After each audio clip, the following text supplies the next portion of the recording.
तो ईपीएफओ को लेकर एक बड़ी खबर सामने आ रही है। पीएफ अकाउंट में ब्याज का रास्ता साफ हो गया है, यानी कि आने वाली 15 जुलाई तक अकाउंट में पीएफ का ब्याज क्रेडिट कर दिया जाएगा। केंद्रीय मंत्री ने इसका ऐलान भी कर दिया है।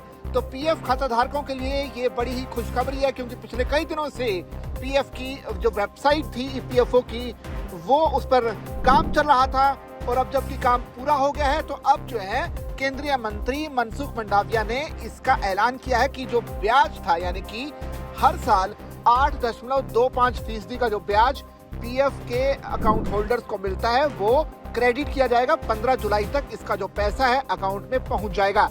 तो पीएफ के ब्याज का इंतजार कर रहे करोड़ों कर्मचारी भविष्य निधि संगठन, यानी कि ईपीएफओ मेंबर्स को केंद्रीय श्रम मंत्री मनसुख मांडविया ने बड़ी खुशखबरी दी है।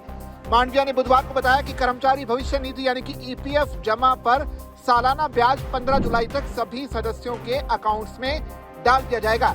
इससे पहले ब्याज दर घोषित होने के बाद अक्टूबर या नवंबर तक इंतजार करना पड़ता था, लेकिन इस बार प्रक्रिया काफी तेज कर दी गई है। वित्त मंत्रालय ने हाल ही में ईपीएफओ की केंद्रीय ट्रस्टी बोर्ड की सिफारिश को मंजूरी दी है, जिसके तहत इस साल 8.25% की दर से ब्याज दिया जाएगा।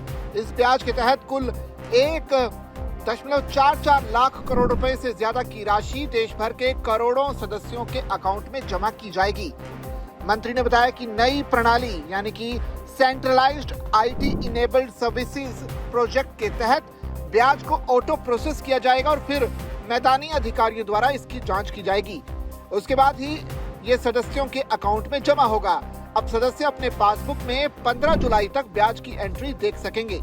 ईपीएफओ ने सभी सदस्यों के रिकॉर्ड को नए सेंट्रलाइज्ड डेटाबेस में शिफ्ट करने का काम पूरा कर लिया है।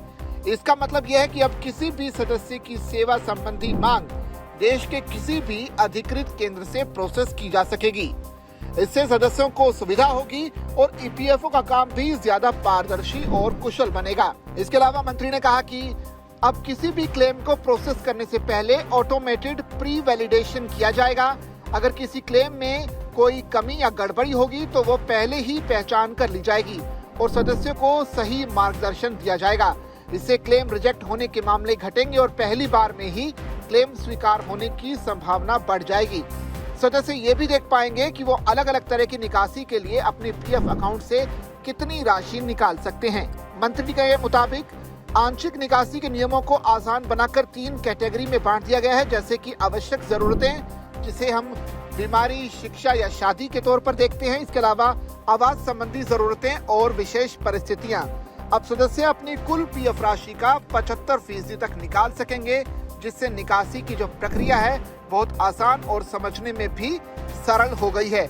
अकाउंट में क्रेडिट होने जा रहे ब्याज को लेकर आपका क्या कुछ मानना है? क्या आपके अकाउंट में ब्याज क्रेडिट हो चुका है? आप अपनी राय कमेंट के जरिए हम तक साझा कीजिए और इसी तरह की खबरों के लिए बने रहिए जागरण बिजनेस के साथ।